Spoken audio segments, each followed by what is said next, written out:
Hello, good evening and welcome to a brand new Love Talk here from our brand new studios as well. And actually today we're going to be talking about do's and don'ts of dating. Mm-hmm. And people seem to have a lot of questions, many questions. Even if they've been on many dates, they still have questions. So I hope that after today there won't be any more questions. So let's see what the people in London had to say about what you should do and what you shouldn't do when you're on a date. Let's go and see. So what's the worst thing a guy could do on a date? I'd say either not turn up, or if they were really, like, I didn't get on with them, because I think that would, there's no specific worst things. I think if I didn't get on with them, that would be the worst thing, because I wouldn't want to stay there, I just want to leave, so yeah.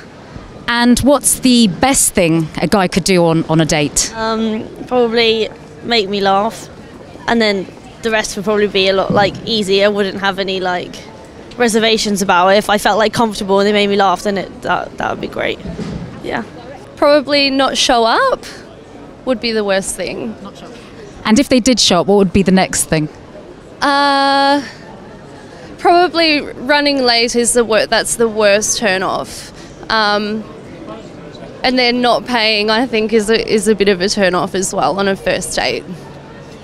And in terms of the best thing a guy could do on a date, what would that be? I suppose arrive with flowers would be nice. Yeah, and paying. I think the worst thing someone could do would be to take me to McDonald's and make me pay for my meal. That would probably be the worst thing. And the best thing? Surprises, if they did something quite, if they know you, if they did something quite sentimental and sweet, I think that would probably be one of the best things. I don't know, surprise you with a really sweet present. Yeah. Surprise, surprise. So even in 2014, women still expect the men to pay. Of course we do. So it's not okay to split the bill? Nah. But what about the whole independence, women independence thing? We keep it for something else, not for that. For the convenient things? Yes. No, some things should never change. Okay. This is one of them. But I was actually very surprised, quite surprised that many people mentioned the same thing. I mean, it's a bonus if the person shows up. I mean... Yeah, I think... What's that about? I think with the first few dates, some people have had experience of the guy standing them up, not showing up, and I think that can be traumatizing, right? What do you think for a woman that the guy didn't even show up for the date? It's traumatizing. It's quite. I'm trying to think of why the person would. I mean, well, never mind. Well, now there's two things to remember with dating. There's the first stage of dating, and that's the most nerve-wracking part, right? Because you're still getting to know the person. You want to pass on a good impression of yourself. Now, the second part of dating is that part that leads on to the engagement and a long-term relationship, and that's more comfortable. In the first part of this show, we're going to be talking about that first part where you have the nerves. And Elena, how do you think women cope with nerves with the first few dates? It very much depends on how confident they are, I would say. If you are not so confident, if you haven't been on a date for a while, you might feel a bit intimidated, or it depends. And what would be the golden rule for the person to relax, for the woman to relax? First of all, remember that you're not the only one going on a date. He's also going on a date, which means he's also looking at you, checking how you are and stuff, but you're also doing the same. So, you are on the same, so you shouldn't feel intimidated. And the guy, I mean, it's important that the girl is confident. Yes. But the guy, he's also nervous, right? So chances are the person you're dating for the first time or second time, he is also nervous. Now for the guys, something very important is for you to be confident. Is it true that women look for a confident guy that makes a difference? Definitely. And I know at least this happened to us, I think. You didn't come across to, you know, when we were dating the first time, I didn't feel that you were insecure, but I'm sure you were a bit nervous as well inside. Yes, and actually, tell the truth. I have to say that the first time we held hands, was it the first date, second date we held hands? My second one. My palms were a little bit sweaty because I was so nervous. You were a bit nervous as well. So guys, the important thing, I think, for a guy is that you're confident. And confidence doesn't have much to do with looks. It has to do how much you believe in yourself. Yes. And that really comes through when you talk to the lady, right? Yes. And women look for that in a man. And I do believe that a good tip for you to become, you know, be more confident and not so nervous on a date is for you to understand the situation. Okay, we are both looking for someone.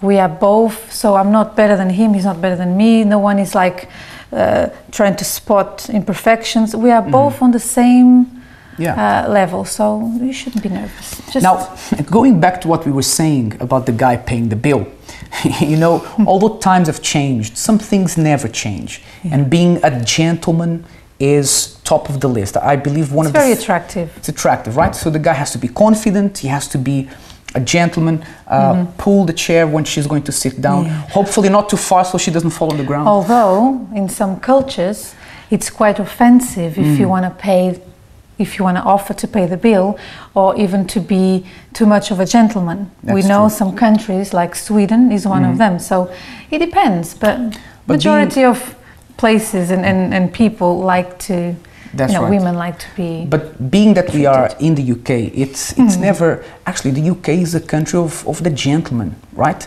The whole gentleman thing came from here, right? Mr. Darcy and all these characters. So it's important that although times have moved on, the guy is a gentleman. What about the lady? What should she be like? Well, I think she should act a bit more mysterious.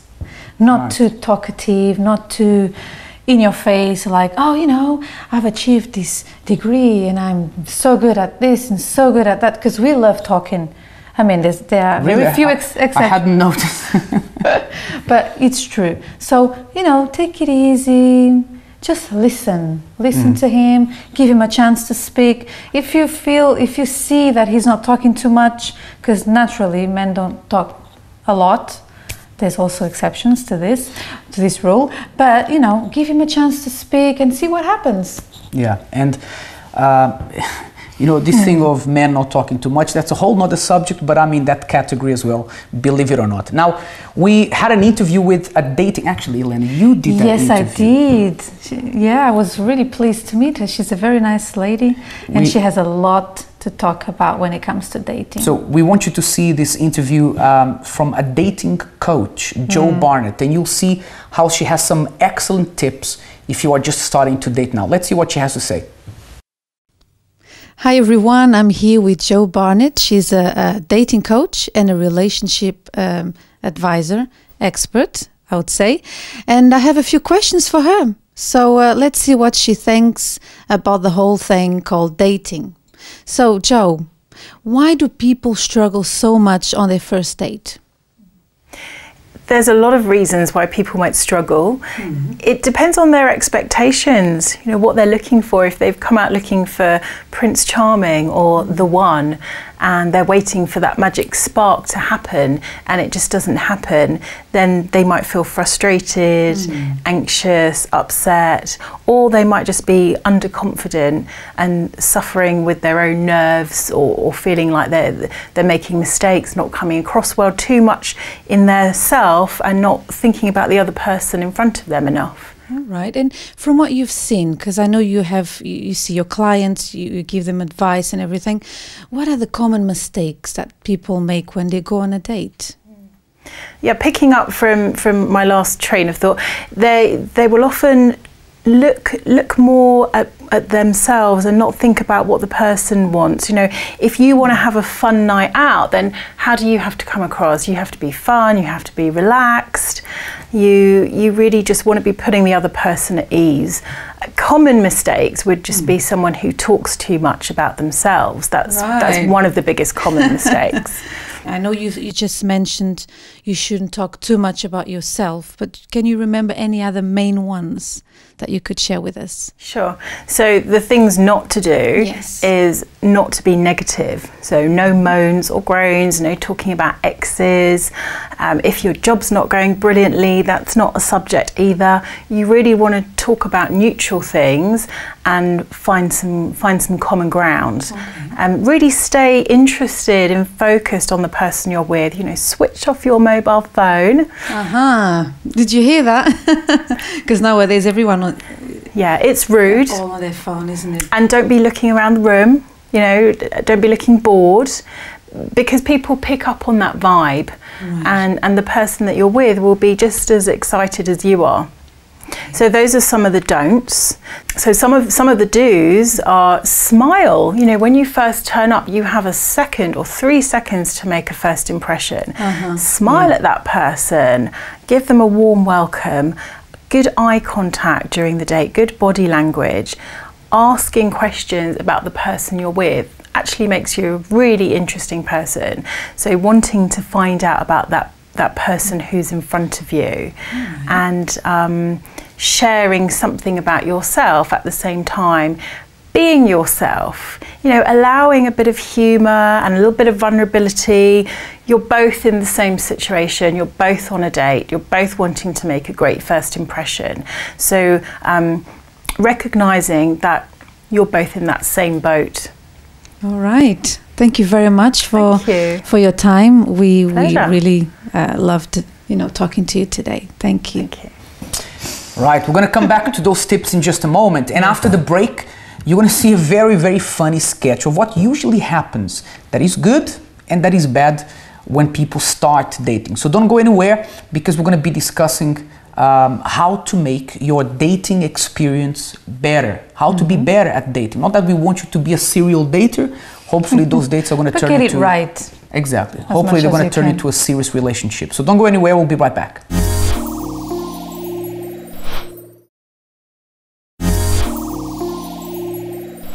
Welcome back. Now I want you to see what you should do and what you should not do when you're dating, especially in the first few dates. Let's have a look at this very, very funny clip. We'll come right back. Do pay compliments and make your date feel comfortable. Hey, you look lovely.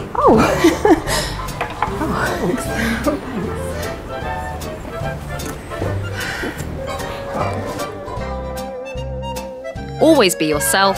Sooner or later, this will eventually show, so why not be yourself from the beginning? Well, I mean, I know this is going to sound strange, but I really like going bingo with my friends. Yeah, it's really fun. You know, you can meet up with friends, you know, you've got to have the right dibber and, you know, just get drunk and then you might win something. Laughter is always a good medicine. Keep it light, don't be afraid to talk about funny things that have happened to you in the past. And then everyone saw me fall down the stairs. It's the worst day of my life.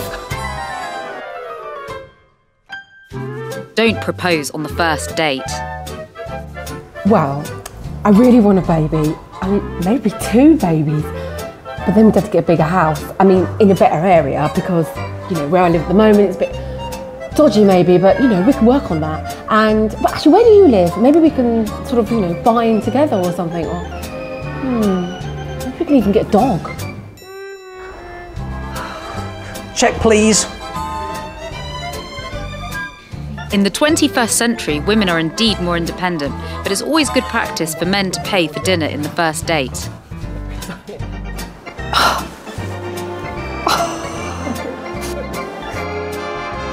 Unbelievable. Be yourself, but keep bodily functions to a minimum. Sorry. Better out than in.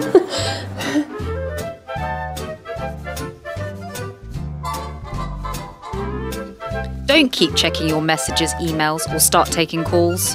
Why aren't you listening to me? 1 minute, 1 minute. I'm just sending a tweet.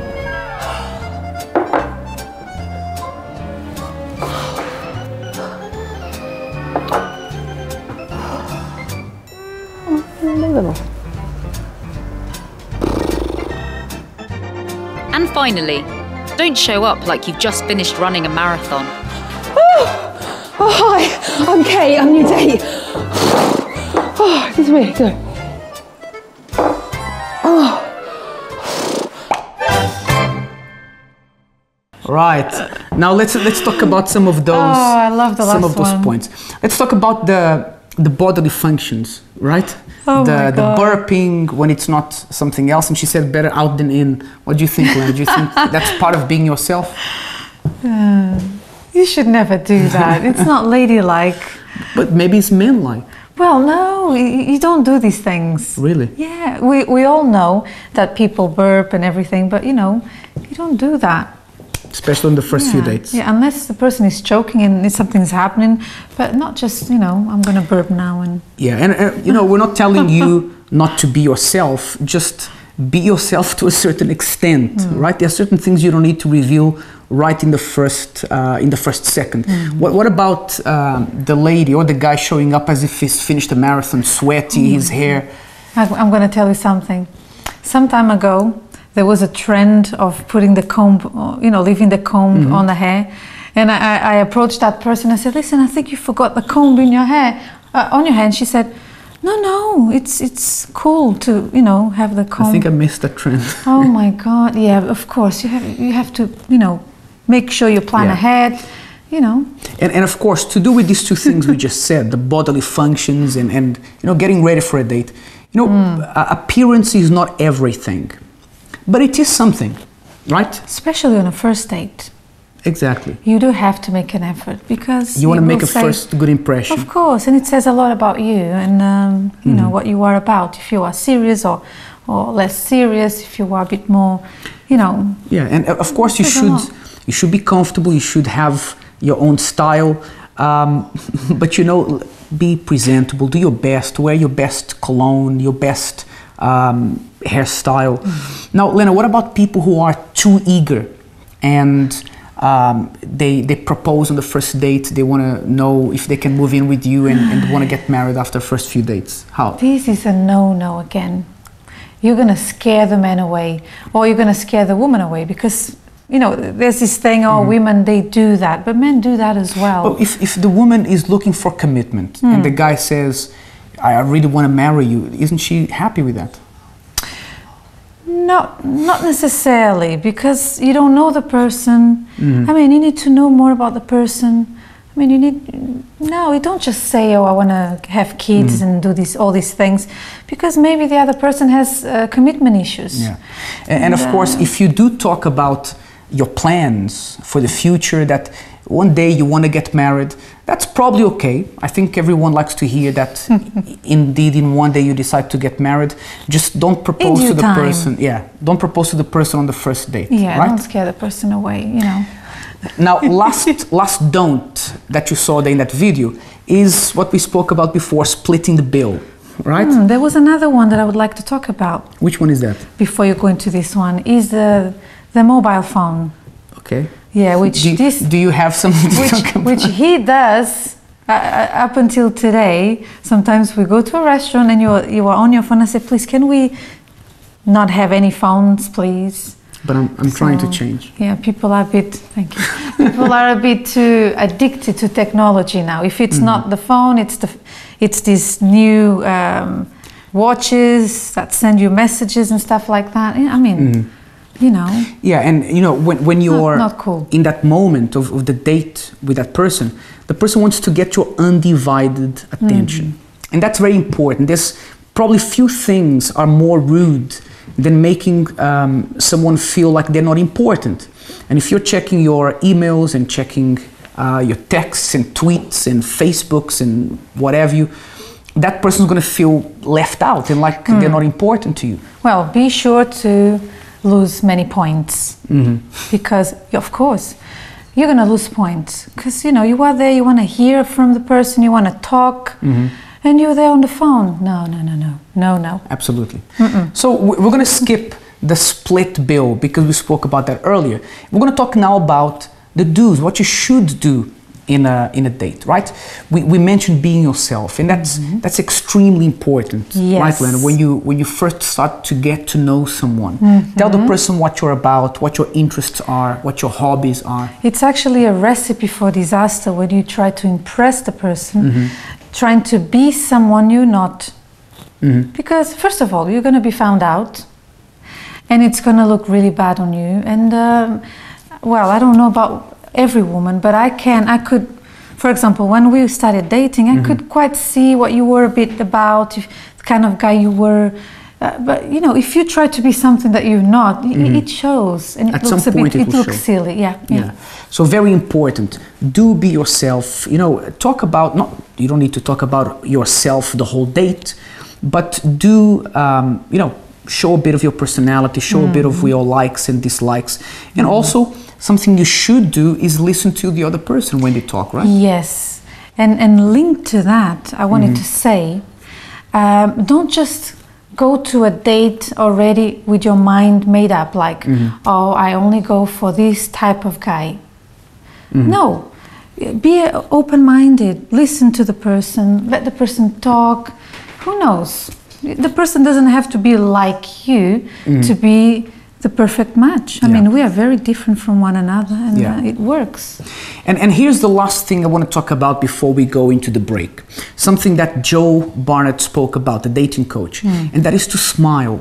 That's very important. You know, this is it's one of the most attractive things, I think. For example, one of the things that really attracted me about you was your smile. Right? Really? And that's indeed, and that's something very special. Why? Because the person feels that you're there in that moment, that you enjoy being with them, and actually a smile makes everybody more relaxed. I think it's a perfect icebreaker, I would even say. Yeah. Because the environment is already a bit like, tense. Oh my gosh, is she gonna like me? Is he gonna like me? But the person comes, even though at the first glance you can tell that the person is really not what you would go for, you still make an effort, and you don't make like, okay, this date is not going to work. You smile, you talk. Yeah. And actually, if you ask most women will say that one of the most important things in a guy is that the guy can make them laugh. So smiling, you know, you can make the most tense person become more relaxed just because of your smile. So that's very, very important. Now, what has been happening recently in the world of celebrity, in their relationships? We want you to have a look, because hopefully we don't want you to make the same mistakes that they're making. Have a look at what's happening right now in the world of celebrity gossip. Hold on to your top hats. Simon Cowell could be heading to Downton. Sources say he is thinking of hiring Highclere Castle for his wedding to Lauren Silverman this year. Apparently Lauren is a huge fan of Downton Abbey and makes him watch it every week. The bill is already approaching £5 million, so a pretty penny is being spent on this lucky lady. Instead of Kylie Minogue enjoying her success on The Voice, Kylie is in fact licking her wounds after her ex, model Andres Valencoso, rebuffed her attempts at a reunion. He has refused to meet her, and what makes matters worse is he apparently has a new girlfriend. Success on The Voice certainly does have its price, as a long-distance relationship could not sustain. Model Kelly Brook has reportedly dumped her beefy boyfriend David McIntosh after just 6 weeks of dating. The couple, who spent Valentine's Day together in Los Angeles, appeared to have split swiftly after their romantic holiday. After being photographed kissing and cuddling ex-gladiator David on February the 14th, by the following day the model was spotted solo and with a face like thunder, suggesting they may have split earlier that day. Sources say that David was hogging the limelight too much and was much more interested in the fame. And that's all for this week's Celebrity Goss. We're going to go into a short break, but when we come back, we're going to talk about the other side of dating. We're going to have a couple who've been dating here for probably about a year. They'll correct me if I'm wrong, Julius and Michelle, and they'll tell you how important dating has been for them and the next stage of their relationship. We'll be right back.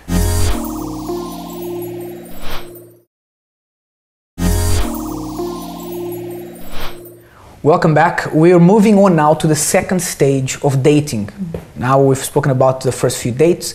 I'm going to be speaking to a young couple, Julius and Michelle, that have been dating for just over a year.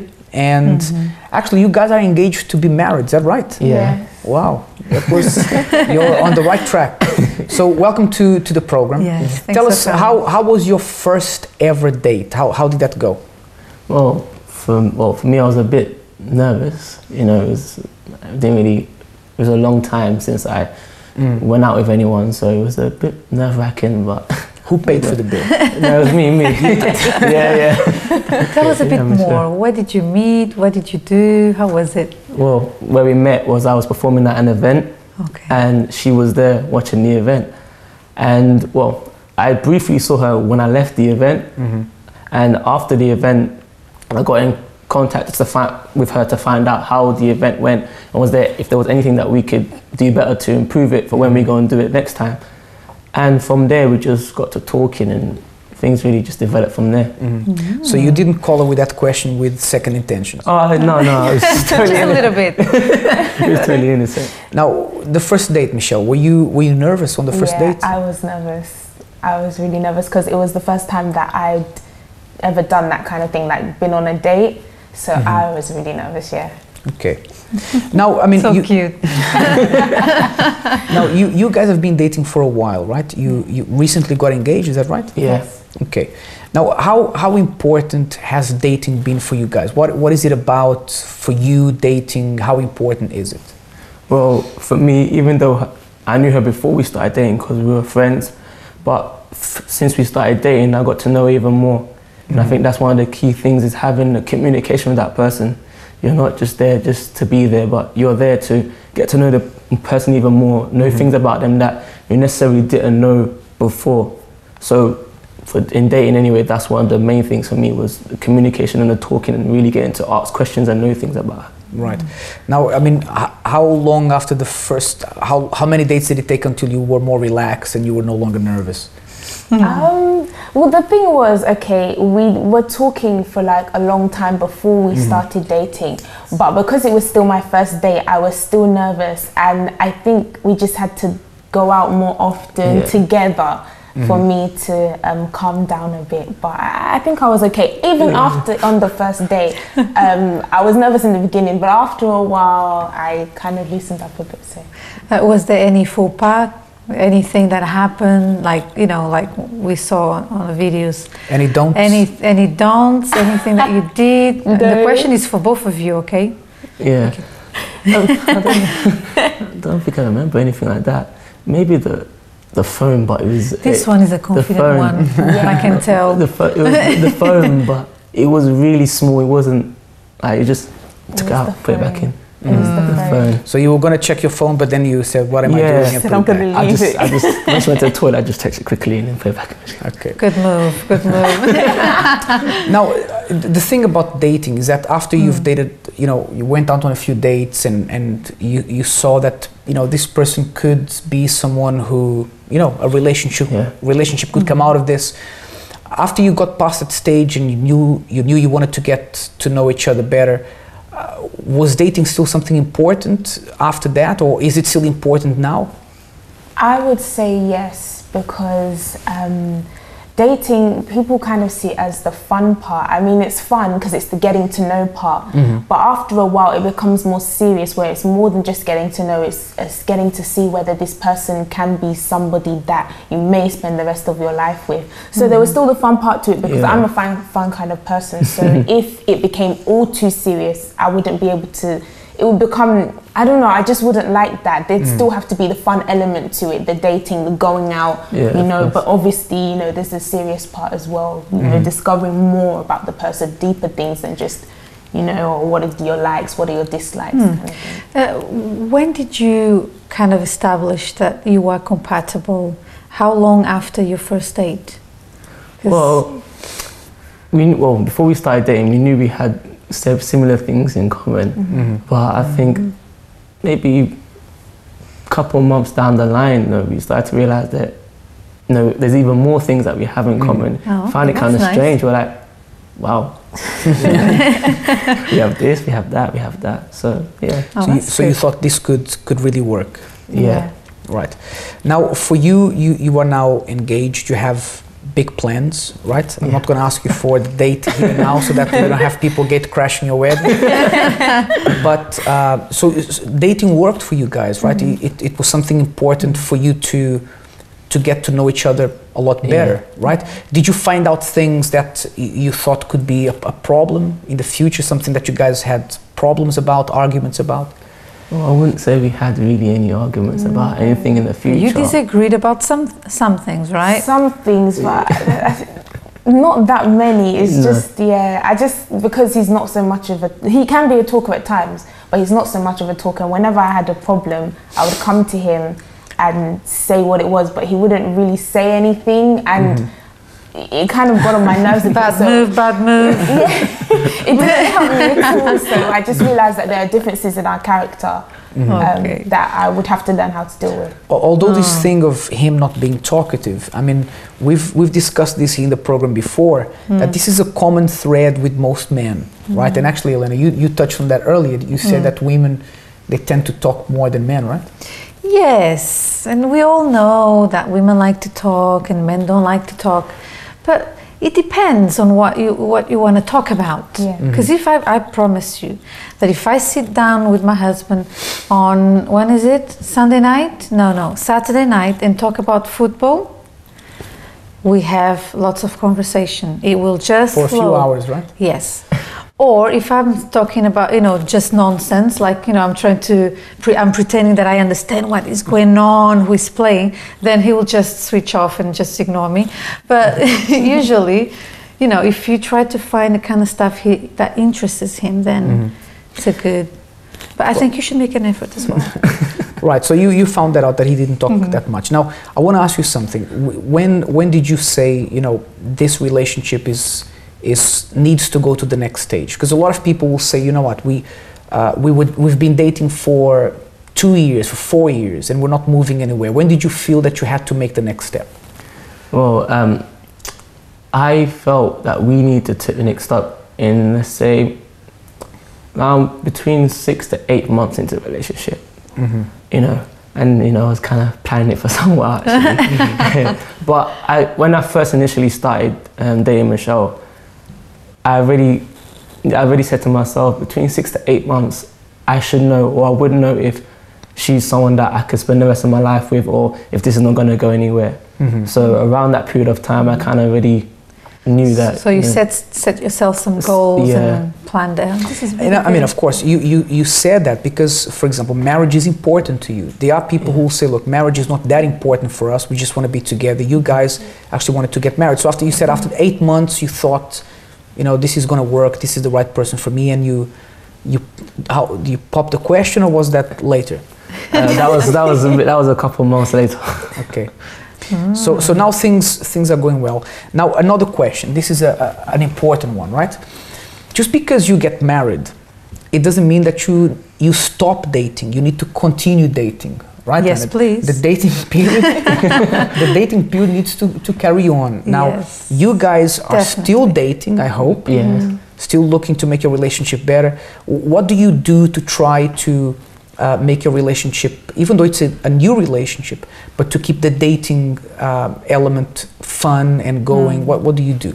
Well, what we do is that we both attend a seminar called the Love Therapy, where we learn valuable tips and advice on how to have a successful and good relationship. And that's working for you guys? Yes, definitely. Great. What about you, Misha? What do you do to try to keep the relationship new and innovative? Well, it's a bit difficult on my part, but I think that I try to involve myself with as much as what he does, his interests and things like that. But I was actually going to say something from his part, surprises. Oh, yeah. He surprises you, or you surprise him? He surprises me. Julius, a big softie. Deep down you see. So a tip here is that you need to keep the surprises coming. You need to make things interesting, right? Even after marriage. Yeah. So important. The same way you had the vision of, you planned, you could see it in your mind, okay, now I'm dating her, we are talking, we're going to start dating, and now it's time to propose. The same way you had this in mind, also have something in mind for after. You know how she is. She's quite fun. So you don't just say, okay, now we are together and that's it. So keep the surprises coming. Yeah, keep the surprises coming and everything else. That's great.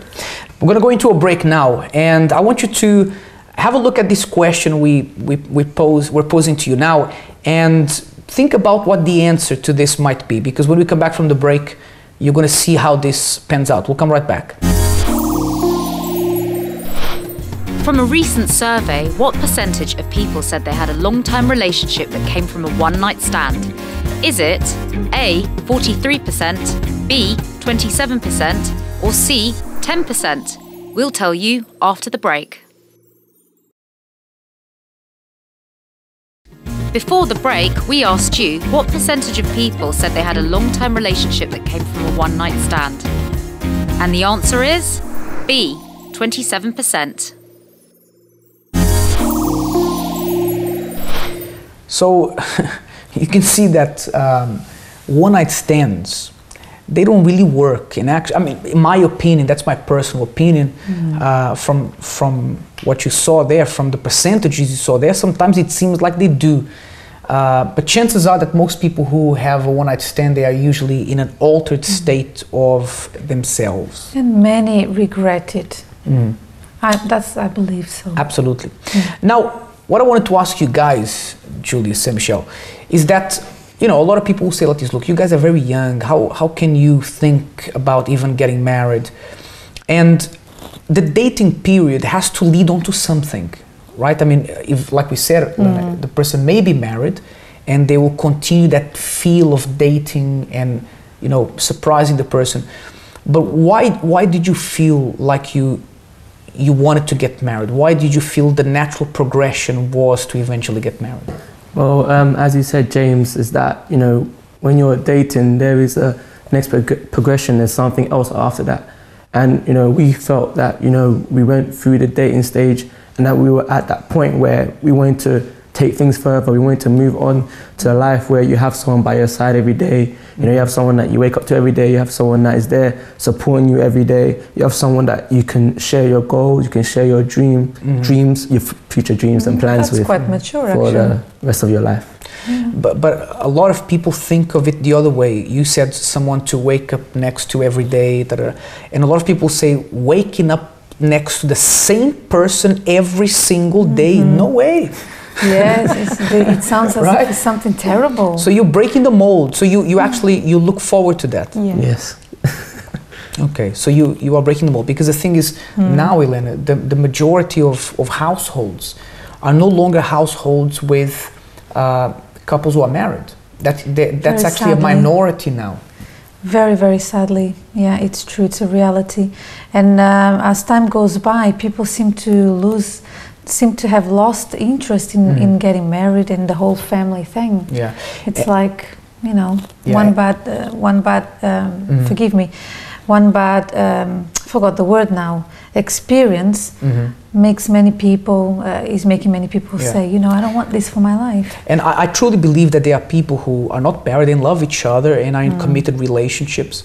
But you guys, you are breaking the mold. You want to start doing things, some people will call it the old-fashioned way, and you're looking forward to that, right? Yeah. Okay. Tell us the top things that you've learned in terms of, since you've been dating, you've been getting to know each other.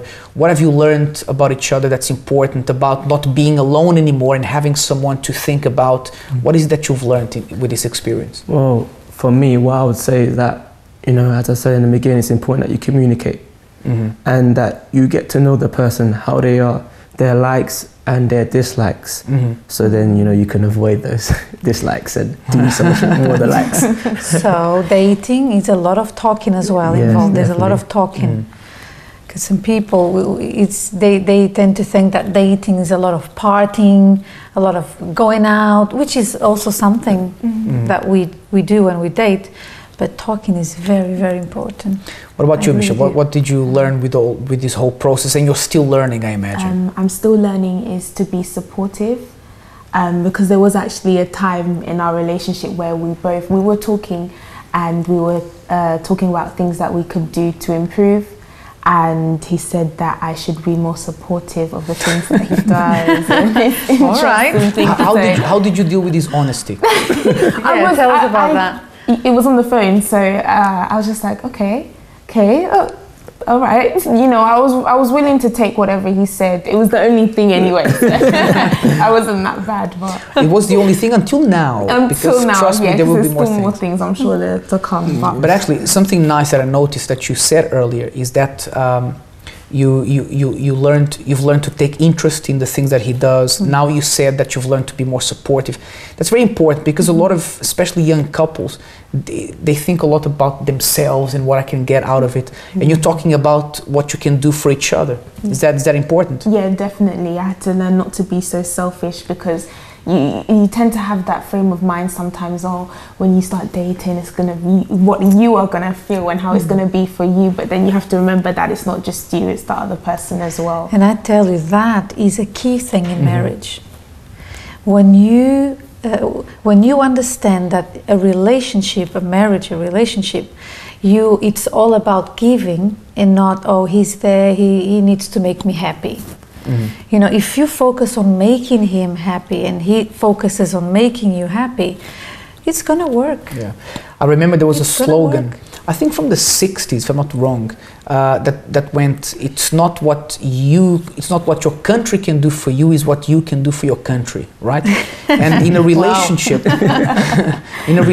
it's the same thing. It's not what the person can do for you, is what you can do for that person. At least it works for us. Yeah. And it's a little secret, something small that makes your relationship go really, really far. Yeah. So that's possibly one of the most important things, would you say? What you can do for each other, how to make each other happy. Definitely. Okay. Guys, thank you so much for being here. Thank you. And you are on the right track. And I really hope that you continue to be on the right track. And I have a feeling that I'm going to be at your wedding. I have a feeling I'm going to be Just a feeling. Now, you know, we've said a lot of things about dating here, and we're going to give you our final thoughts later. But perhaps one of the most important things, Elena, is what we were saying just now. You know, a lot of people talk to us about this. You know, the person's not doing this enough for me, is not doing that enough for me. And actually, if the one thing that people would worry about in a relationship is how I can do more for that person, how I can make her more happy, relationships would be great, would be amazing. Things would work. And also something that is good to remember, it might help you if you have this problem, is that every action has a reaction. So if my husband is not giving anything to me, let me give to him and see what happens.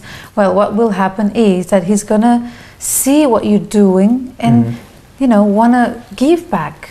So one or the other has to now one of the things that I really, and this has nothing to do with dating perhaps, but one of the things that I really like to do is eat a good burger, right, Elena?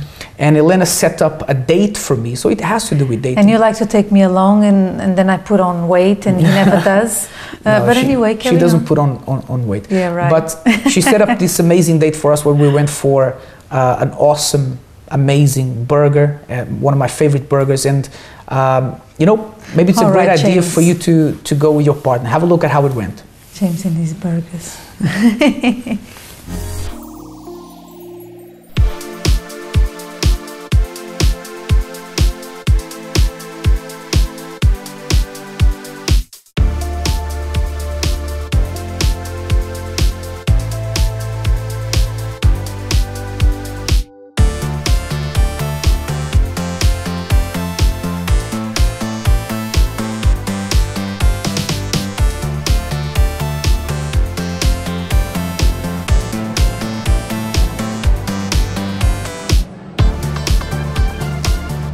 Hello, today we are here in a more relaxing environment, as you can see. I decided to bring James to a burger house this time. How are you feeling? It's my dream come true. Yeah, he loves his burger. Yeah, but today James has a comparison to make regarding the burger, right? What is it, James? Well, one of the most important things in a relationship is to make sure that you both have time for each other. Actually, if you look at Hollywood stars and famous singers, the reason why the relationship a lot of times doesn't work, and by their own admission, is that they don't have time to spend with each other. Yeah. So you know, your relationship in a way is like a burger. You have the main layer, which is the burger itself, which is your partner. And then you have all the layers, which are important, but not that important. It's the cheese, the sauce, the gherkins, the onions.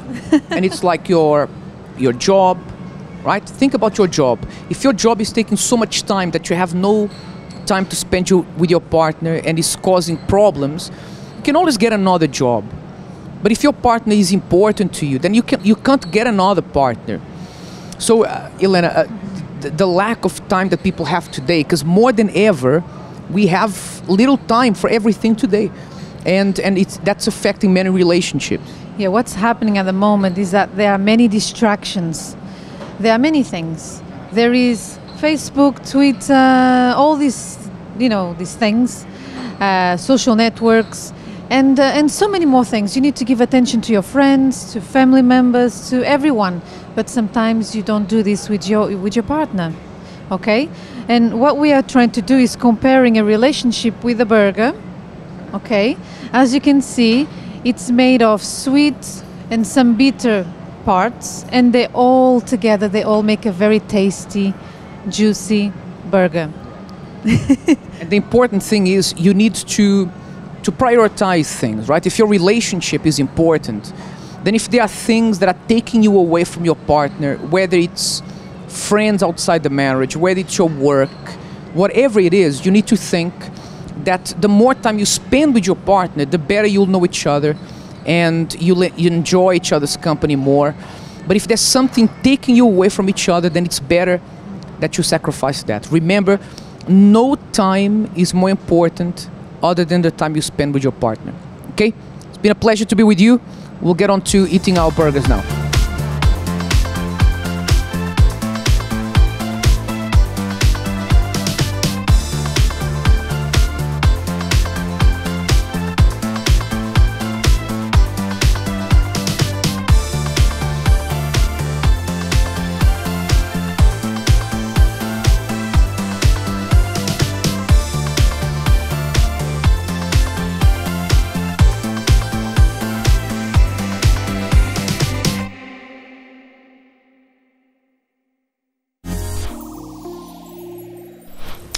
Welcome back. Now, we always take a few moments here at the end of the show to talk about the final thoughts of what we spoke about.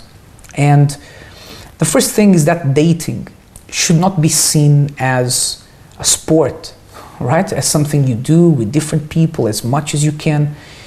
Dating has, it's a means to an end, we should say. It's something that should always lead on to something else. And if dating someone doesn't, in your mind, lead on to something bigger, to something better, then you should ask yourself if it's something beneficial for you.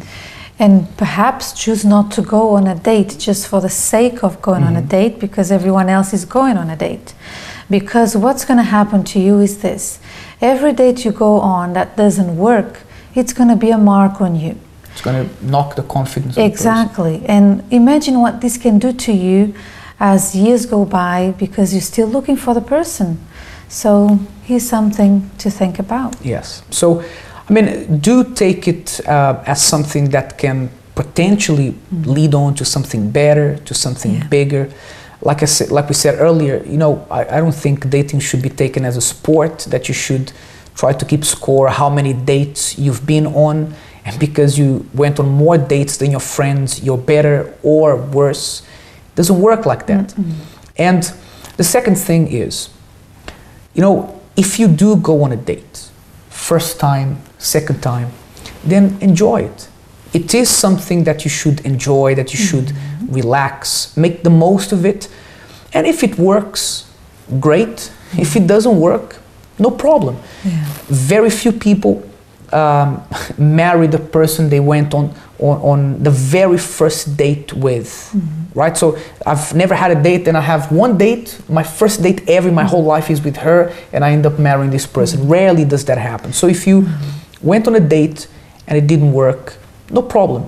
You know, there's always tomorrow, there's always the day after, Yes. and surely something good's gonna come out of it. And don't compare yourself with the few that have succeeded with only one date.